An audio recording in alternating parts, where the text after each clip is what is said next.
Hello everyone, I'm hoping you are having a great day so far. Many of you know me as Taylor, my channel name, or that goddess from Brave Frontier. Today is a unique video, as this is my first time ever recording a voice video. Sorry if my voice is a tad bit annoying, my accent is a little horrendous to understand, but I'll try my best for you guys. This is a project I thought of for a while. Back in the Brave Frontier era, there used to be a channel I watched that focused a lot more on the lore of the story rather than its gameplay. That got to me. Are there any Grand Summoners channel out there that even remotely talks about lore? So that's where I step in. I know a lot of people tend to skip over stories and stuff, since they are more interested in summoning rather than some lines of text. However, as a lore enthusiast, I wanted to make videos like these, easy and engaging topics that gets people interested about some stories within Grand Summoners. Which brings us to the first topic, summoning. We do it all the time, pulling to get our favorite characters there and then, to then use on bosses and such. But in the context of lore, what is summoning to our main cast? What weight does it hold? And is summoning more than just the plain gimmicks of Grand Summoners? Let's take a little detour back to the beginning of the game, to our beloved main cast, Reyes, Roy, Iris, and so forth. Summoning is a lot similar to how we see it. It's simply the ability to call upon spirits and corporeal forms of entities to fight with them along the way.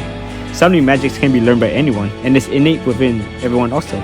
However, as you see throughout the story, almost everyone tends to use weapons rather than wielding their summoning skills, Reyes included. I wonder why that's the case.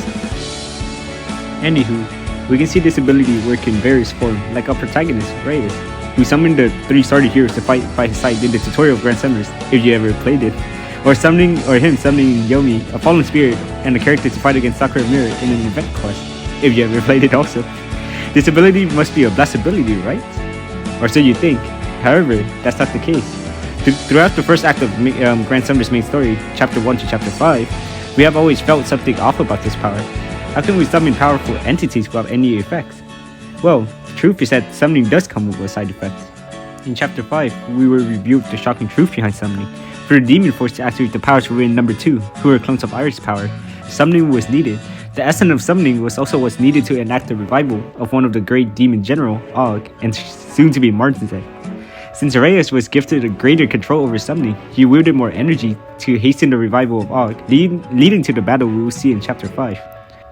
What does this tell us? Well, for one, summoning could just be a mere gimmick created by the demon race in order for them to be resurrected, as we just explained. On the other hand, summoning might be related to Ishlit exclusively. During our cast's journey to face Fracturum in Chapter 5, Fenn implied that the history of summoning is tied to Ishlit, being the first practitioners of summoning. Ishlit, a nation that we don't know much about, is home to some of the first summoners recorded in history. You know who else is one of the first humans within the universe of Grand Summoners? Emperor of Ishlit, being one of the first humans created by Yggdrasil, as stated in Chapter 16, and seemingly having a close understanding of the world tree that holds all 8 great races together. Norn, one of the machines that Reyes traveled with in Act 2 of main story, was also summoned by Ishlit's help, as we see her roam with Roy and our crew throughout some part of the story. Additionally, in Chapter 16, we revealed that when Aspen caused Musette, who's Iris at this point, to poison the world tree with hatred after slaying the Nameless Knight, who became a part of Reyes in Chapter 14, every race was affected by this chain of hatred. One theory I have is that summoning could be a form of a curse placed upon humans as a side effect of Yggdrasil's corruption.